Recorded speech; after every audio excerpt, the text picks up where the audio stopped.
So I think it's time to drive this thing.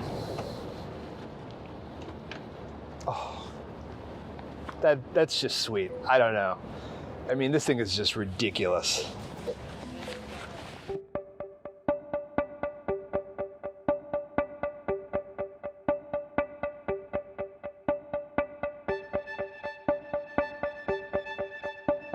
This is the 2022 Mercedes-Benz EQS, the all-new, all-electric sedan straight from Germany.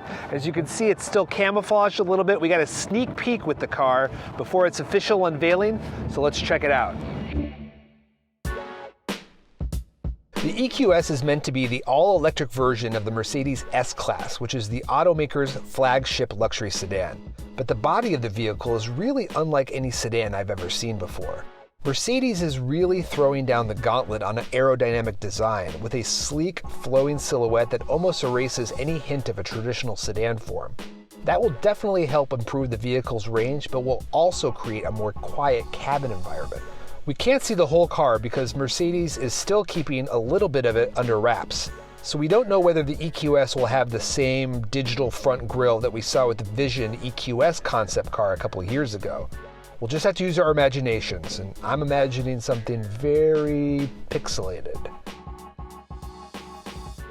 Stepping into the EQS is like stepping into a car from the future. I mean, you've got this infotainment screen that runs the full width of the dash. This is the Mercedes-Benz Hyperscreen, which the company first teased at CES earlier this year. And as you can see, it's just absolutely massive. It's 56 inches, pillar to pillar. What's interesting about the Hyperscreen is that it's actually several displays embedded in one solid piece of curved glass. Now, there are 3 separate screens. You've got the instrument cluster behind the steering wheel, the main infotainment screen in the central part of the dash, and then you've got this extra screen over here, just an extra one for the passenger. So after you've driven the car a few times, the car is actually learning from how you use the car, and it starts to surface the things that you want to use the most in these little widgets down here at the bottom. So you've got the main navigation here, you've got your radio or your satellite radio or your streaming music service right here, and then it's got a couple of other widgets, a couple of other tiles, they call them tiles, that surface here at the bottom. So it's determined in the short time that I've had the car that I want the massage, the seat massage, the heating and cooling settings for my seat, as well as being able to link my device via Bluetooth. So the glass feels really nice, it's really smooth, it feels very seamless. There's actually some haptic feedback, so if I hit the menu button right here, the home button, you actually get a nice little click. Hey Mercedes. How can I help? Turn on the air conditioner. Okay, I'm activating the air conditioning. Hey Mercedes. How may I help you? I'm too cold. I'm increasing the temperature to 68 degrees.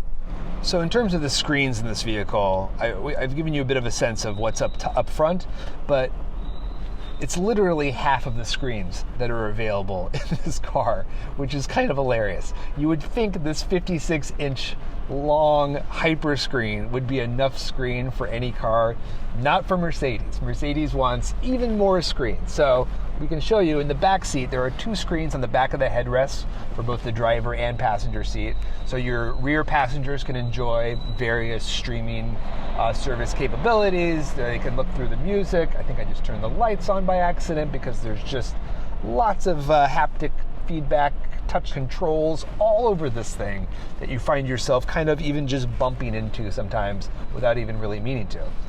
And then, just in case that's not enough for you, there's even one more screen on the center armrest in between the 2 rear passengers that you can remove from its case and use separately to interface with all the other screens. You can have yourself a screen party.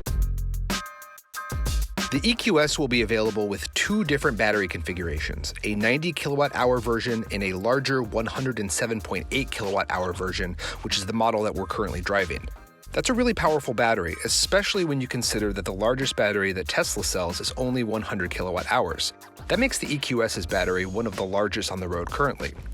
Mercedes says that the EQS can sprint from 0 to 60 in a little over 4 seconds. I wasn't able to confirm that, but I can say that a light press on the accelerator really puts you back in your seat.